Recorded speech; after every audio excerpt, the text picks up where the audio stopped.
the second season of Amazon Prime's Fallout television series, which premiered on December 16th, has just released its final episode. With the story's completion, we have made this video delving into Season 2's adaptation of Fallout's story, analysing how faithful it was to the games. How much did the show expand or detract from nearly 3 decades of Fallout lore? With 2 seasons now completed and a third in production, has the show lived up to fans' expectations? And will it have any impact on future game entries in the franchise? As in our previous lore review of Season 1, this video will not be a review of the Fallout TV show's overall storytelling or production quality, but an overview of how the show adapted the established lore and canon of the Fallout games. Since the show covers a lot of lore and game references, we'll only be pointing out a few of the key lore elements. This of course means that some spoilers for the plot of Season 2 lie ahead. The second season begins shortly after the ending of the first, with Lucy McLean and Cooper Howard, aka the Ghoul, continuing their journey through the Mojave Wasteland towards their ultimate destination, New Vegas. Set in the year 2296, the show takes place 15 years after the events of Fallout New Vegas, which begins in October of 2281. Within the time gap between the game and the show, events have occurred which have altered the situation and balance of power in the Mojave. Before Season 2 aired in mid-December, the showrunners had stated that they would not explicitly indicate which of New Vegas's 4 possible endings would be the game's canon outcome. This writing choice seemed odd to many when it was first stated, given that 3 of New Vegas's 4 endings result in Mr. House either dead or incapacitated. Additionally, New Vegas is the only game in the series that has not had its canon ending either explained outright or at least subtly hinted at. However, as the story of Season 2 unfolds episode by episode, it becomes clear that the writers tried their best to skirt around that question by giving vague hints towards all 4 faction endings. We'll explain more on that later. First, a quick overview of some geographic changes from the game. Almost right away, viewers are welcomed by a familiar location from Fallout New Vegas, the small settlement of Novac. This hamlet, built around an old motel at the large Dinky the T-Rex statue, has been adjusted from its appearance in New Vegas, with the Dinky statue facing west towards the motel, rather than east out towards the highway as in the game. Furthermore, a drained swimming pool occupies the open space between the statue and the motel, which is not in the game. Although some fans may wish for a contrived lore reason as to why Dinky is facing the wrong way and a pool has been added in the 15 years since New Vegas, in reality it is more likely that the show's set and writing team either didn't want to be 100% consistent with the game placement, or it was an oversight during set design. Either way, Novac's appearance in Season 2 is one of the earliest indications of inconsistencies with Fallout New Vegas, at least from a gameplay perspective. During the opening scenery shot of Novac, viewers may notice the appearance of the Helios 1 solar power plant and other nearby minor locations from the game surrounding the settlement. Once again, their placement is inconsistent with the map of New Vegas, with Helios 1 appearing much closer to Novac, and it looks as though it's located east rather than west of the settlement. The nearby Repcon rocket site is also conspicuously absent from the area, which is located west of Novac in-game. However, in the grand scheme of the show's accuracy towards the game lore, these placement issues are more minor inconsistencies. Moreover, the issue of Helios 1's close proximity to Novac can be explained by the fact that the in-game map of New Vegas is a condensed space compared to its real-world counterpart for gameplay reasons. Consequently, the show offers a more one-to-one scale perspective of how these places may appear in relation to one another. During the scene in Novac, Lucy and the Ghoul are shown battling raiders of the Great Khans, one of Fallout New Vegas's many iconic factions that have played a role throughout the series' lore since the first game. From what is shown in the episode, it would appear as though the Great Khans either killed the inhabitants of Novac, or the town was abandoned at some point and then later occupied by the Khans. The Great Khan's small role in the season premiere is one of the first major connections to the many factions featured in New Vegas. Unlike in the game, however, where the Great Khans are primarily depicted as an organized gang of drug runners, the Khans we see in this small scene of the show appear to act more like simple wasteland raiders. It's also interesting to note that in the lore background extras section of the Amazon Prime menu for the show, the description of the Great Khans mentions them having run-ins with the NCR and even the Chosen One, the protagonist of Fallout 2. Whether this subtle mentioning of Fallout 2's player character has any meaning for the show's plot in the future, or is simply a name-drop nod to the games, is not entirely clear, but it is nevertheless an intriguing reference. When the first trailers for Season 2 dropped, it was revealed that the Deathclaw, one of Fallout's most recognizable and strongest mutant creatures, would make an appearance. Their first on-screen appearance is in Episode 4, when they are shown in one of Cooper Howard's pre-war flashbacks to his time serving with the Marines during the Battle of Anchorage. This pre-war appearance of the Deathclaw is consistent with Fallout's lore, where it is explained that they were created by the US military before the Great War, for use as expendable shock troops in the Sino-American War. The Deathclaw's next appearance is in New Vegas, where an entire pack of them is revealed to be inhabiting the now abandoned Strip. Dialogue in Episode 5 hints that the Deathclaws inhabiting the Strip originated from Quarry Junction, a location from New Vegas that is inhabited by a pack of Deathclaws. During the events of Episodes 4 and 5, Lucy and the Ghoul make their way into New Vegas, where many of the familiar sights from the game can be seen. On the Strip, the familiar in-game casinos, like the Lucky 38, the Tops, Gomorrah, and the Ultra Lux, are all visible, as well as the gate separating the Strip from Freeside. In Freeside, familiar game locations also appear either up close or in the background, such as the King's School of Impersonation, the Atomic Wrangler, and the Silver Rush. However, New Vegas' situation in the show appears to indicate that the city entered a major crisis at some point after the events of the game. The Strip is now completely abandoned, inhabited by the aforementioned pack of Deathclaws, and separated by the gate from Freeside's inhabitants. The Kings, Freeside's iconic gang of Elvis impersonators, appear as feral ghouls in Episode 4. It is never fully explained in the season why the only members of the Kings we see are all feral ghouls, why the Strip was abandoned, how the Deathclaws moved in, or if there was any relation between these three developments. Many in Fallout's fanbase, especially fans of New Vegas and the first two Interplay games, vocalized their displeasure at the state of the city in the show. The Strip is shown as run down and abandoned, with some fans pointing out Bethesda's vision of Fallout always seems to revolve around civilization remaining in a stagnant state of anarchy and despair, as if the bombs had just dropped yesterday. Whereas the developers and writers of the first two games and New Vegas respectively tackled larger philosophical and moral questions surrounding humanity and its relationship to war never changing. The first two games and New Vegas indicated that civilization was gradually developing into a recognizable state on the West Coast through the New California Republic and other factions, but the destruction of Shady Sands in Season 1 and New Vegas' situation in Season 2 seems to undo much of this established lore. We won't argue or take a side with either pro or anti-Bethesda stances, but it is worth noting that this is a divisive topic within the Fallout fanbase. Two of New Vegas' important main factions, the New California Republic and Caesar's Legion, are depicted in Season 2.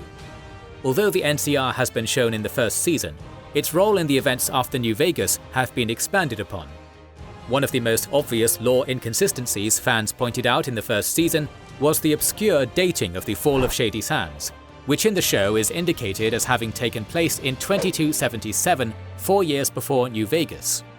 Bethesda later explained that the 2277 date was merely indicating the start of the fall of Shady Sands, as the NCR's large presence in the Mojave began that year with the First Battle of Hoover Dam, and that Shady Sands was actually destroyed sometime after the Second Battle of Hoover Dam in Fallout New Vegas around 2282 or 2283.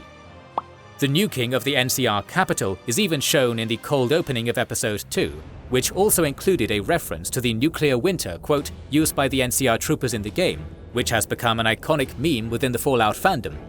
The show has several of these fun little references for the community, such as the fan favorite song Big Iron playing in the first episode. NCR troopers in this season also have uniforms and armor that closely resemble their outfits from Fallout New Vegas. Caesar's Legion also makes its live-action debut in Season 2, where it is established that Caesar from New Vegas, Edward Sallow, has died, and the Legion is now divided into two camps, vying for control of his remains to be crowned as their next leader. The fact that Caesar is dead by the events of the show was always likely, given that his brain tumor in New Vegas means that his death was probable regardless of the actions of the player character in the game. The fracturing of the Legion between two rival warlords reflects the historical Roman Empire's many civil wars and divisions between rival emperors and generals. In the finale, they were shown marching on New Vegas, with a confrontation between the NCR and the Legion being set up for the next season. What will come of this confrontation remains to be seen. One of the major characters from New Vegas that plays a large role in Season 2 is Mr. House. Robert House's initial appearance during the pre-war scenes of the show depict him as a mysterious, reclusive figure who uses a body double, who was shown in the final episode of Season 1 to serve as his visible public persona, while he works and operates incognito amongst the people. One of the primary plot devices in Season 2 revolves around a control chip developed by Mr. House, and further improved by the show's antagonist Lucy's father, Hank McLean. This control chip is a new technology introduced to the lore. Although other forms of mind control technology have existed in previous installments of the Fallout franchise, the chip introduced in Season 2 does more than force its victims to follow the operator's commands. It also wipes their memories and rewrites their personality. Towards the end of the season, it is revealed that Mr. House created this technology to exchange for Vault-Tech's cold fusion device from Season 1, which House plans to use for his own designs on Las Vegas during and after the impending Great War. The physical appearance of Mr. House in the show does a good job of replicating his screen visuals in the Lucky 38 from Fallout New Vegas, and the idea of him utilizing a body double for his public persona is an obvious reference to Howard Hughes, whom Robert House is largely based on. When the ghoul arrives at the Lucky 38 penthouse at the end of Episode 7, the area around Mr. House's computer terminal, which the player interacts with in the game, is shown as cluttered with debris and damage. The terminal reads no signal, which is shown in the game if the player kills Mr. House, and a fallen Securitron robot next to the computer seems to be another vague hint towards one of the game's endings, this one being the Yes Man path for New Vegas's independence. Mr. House is revealed to have somehow uploaded his consciousness into the Lucky 38's computer systems, and he explains that his body became targeted by wandering travelers with something to prove, likely referencing the Courier and the events of New Vegas. In Episode 7, one of the show's characters, Stephanie Harper, overseer of Vault 32, has her backstory as a Canadian expanded upon. The show does a good job of keeping with Fallout's lore surrounding Canada, which was annexed by the United States during its war with China and placed under military occupation. Resistance movements sprung up across occupied Canada, as suspected insurgents and communist agents were placed by the US military into internment camps. This background lore has been a part of the series since the first game, and its depiction in Season 2 follows this faithfully. One of the last major topics from the plot we would like to cover is the Enclave and the forced evolutionary virus. Throughout the course of the second season, it is revealed that the Enclave are the true antagonists that are being set up for Season 3. Much like in the games, they are shown as a shadowy organization which had infiltrated and controlled the pre-war US government, and were the true puppet masters of Vault-Tech. This keeps in line with established Fallout lore, and expands upon the role of Vault-Tech in Season 1, where it initially appeared as though they themselves had been responsible for the Great War. Season 2, however, makes it clear that Vault-Tech is answering to the Enclave and their plans.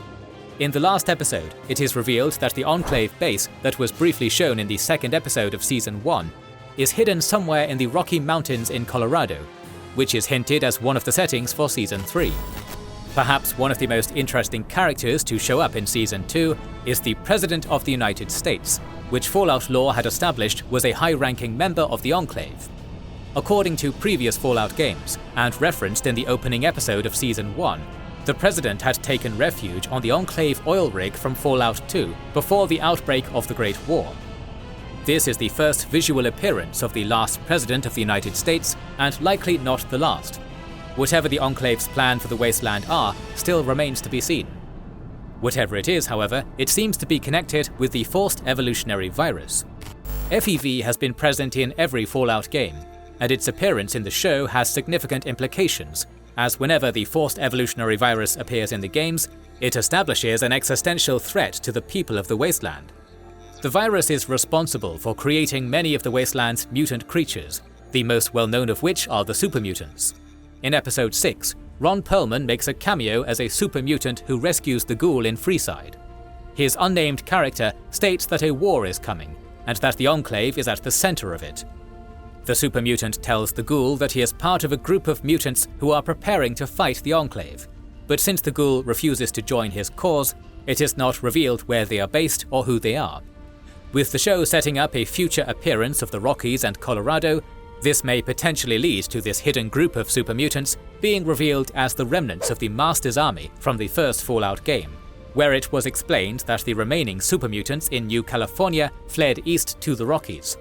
It could also perhaps be members of the Master's army rallied by Marcus, a super mutant companion in Fallout 2, who made a cameo in New Vegas and was searching for more of his kind out east in between those two games.